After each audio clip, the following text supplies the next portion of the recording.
স্থল নিম্নচাপ এবার রাজধানীতেও হাজির হয়েছে। বঙ্গোপসাগরে সৃষ্ট নিম্নচাপটি দেশের উপকূল দিয়ে ঢুকে স্থল নিম্নচাপ হয়ে সবচেয়ে বেশি ক্ষতি করেছে কক্সবাজারের।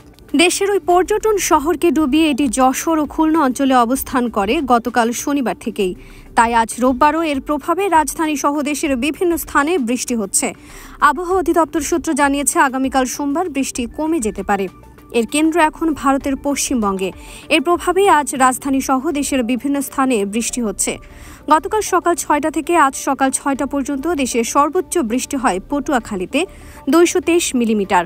আর এই সময় রাজধানীতে বৃষ্টি হয়েছে ৩২ মিলিমিটার। গত ২০ অগস্ট থেকে দেশের দক্ষিণ পূর্বাঞ্চল ও উত্তর পূর্বাঞ্চলে ব্যাপক বৃষ্টি হয়। এর সঙ্গে ছিল উজানের পাহাড়ি ঢল। এ দুয়ের প্রভাবে ওসব অঞ্চলের অন্তত ১১ জেলায় বন্যা সৃষ্টি হয়। নোয়াখালী অঞ্চলে বন্যা পরিস্থিতির অবনতি হয়, আক্রান্ত হয় এলাকাগুলোর মানুষ। গত সোমবার থেকে দেশের বিভিন্ন স্থানে প্রচণ্ড গরম পড়তে শুরু করে। দেশের অন্তত ২০টি জেলায় বয়ে যায় তাপপ্রবাহ।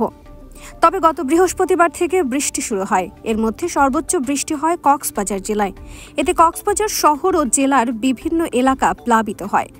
ঝড়ের কবলে পড়ে নোয়াখালীর দ্বীপ উপজেলা হাতিয়ার মেঘনা নদীতে 10টি মাছ ধরার ট্রলার ডুবির ঘটনা ঘটেছে। এ সময় ১২০ জন জেলেকে জীবিত উদ্ধার করা গেলেও ২৭ জন জেলে ও মাঝি এখনও নিখোঁজ আছেন। স্থল নিম্নচাপের কারণে দেশের ভেতরে ভারী বৃষ্টি ও ভারতের উজান থেকে আসা ঢলে দেশের ৮ জেলার নিম্নাঞ্চল এরই মধ্যে প্লাবিত হতে শুরু করেছে।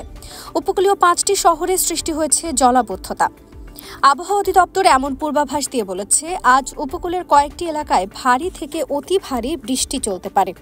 দমকা হাওয়া ও ভারী বৃষ্টিপাতের কারণে কক্সবাজার, চট্টগ্রাম, ফেনী, কুমিল্লা, খুলনা, যশোর ও নোয়াখালী শহরে জলাবদ্ধতা তৈরি হতে পারে। চট্টগ্রামে পাহাড় ধস ও উপকূলীয় নদ নদীগুলোতে ১ নম্বর সতর্ক সংকেত দেখাতে বলা হয়েছে।